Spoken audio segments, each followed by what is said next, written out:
আসসালামাইকুম। আমি ডাক্তার মোহাম্মদ মাহবুবুল আলম উত্তরখান কাজকরা ঢাকা থেকে বলছি। আজকে একটা মূল্যবান রূপ সম্পর্কে বলবো।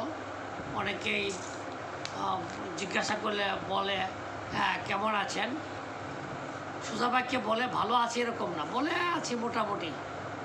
কারণ কি বলে শরীর বেশি ভালো নাই, দুর্বল লাগে, শরীরে শক্তি নাই, বল নেই, ক্ষমতা নেই, জোর পাওয়া যাচ্ছে না, কাজ করার এনার্জি পাওয়া যাচ্ছে না, শরীর টানছে না, সারাদিন শুয়ে বসে থাকতে ইচ্ছা করে, কোনো কাজে মন বসে না, কাজে কর্মে অমনোযোগী। এর কতগুলো কারণ আছে অবশ্য।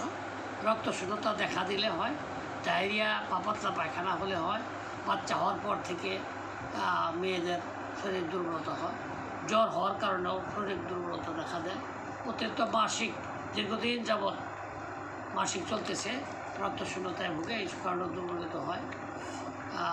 পুরুষদের অতিরিক্ত স্ত্রী সহবাসের কারণে পুরুষদের দুর্বলতা হয়।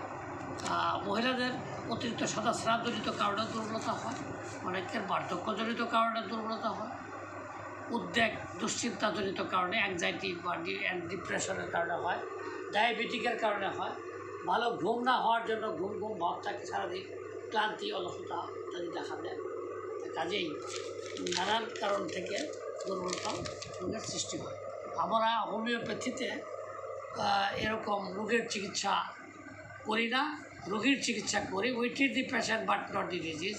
বাজার থেকে বিভিন্ন প্রকার ভিটামিন খেয়েও দুর্বলতা যাচ্ছে না, তখন আমরা আমাদের কাছে যে সমস্ত রোগীরা আসে তাদের সর্বশরীরের লক্ষণাদি পুঙ্খানুপুঙ্খভাবে সংগ্রহ করি এবং যে জায়গায় যে ওষুধ প্রয়োজন প্রয়োগ করলে দুর্বলতা সম্পূর্ণ কেটে যাবে ইনশাআল্লাহ।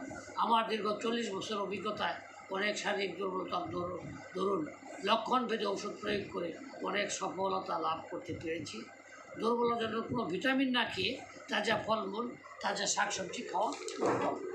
আমি বলবো যে কতগুলো ঔষধ আপনাদের সুবিধার জন্য দিয়ে দিচ্ছি। যদি আপনারা মনে করেন বাজার থেকে কিনে খেয়ে দুর্বলতা কাটতে পারে, তবে ভালো ডাক্তার দেখায় পরামর্শ করে ওষুধ খাওয়া অতি উত্তম।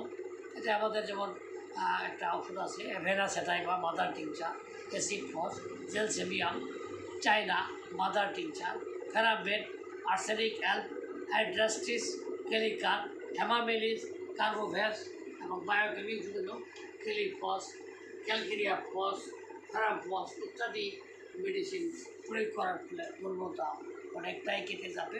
লক্ষণভেদে ওষুধ খেতে হবে, ডাক্তারের পরামর্শ করবেন। আশা করি আপনারা ভালো হবেন, ভালো থাকবেন ইনশাআল্লাহ। আমি এই বলে আমার শেষ করছি। আসসালামু আলাইকুম।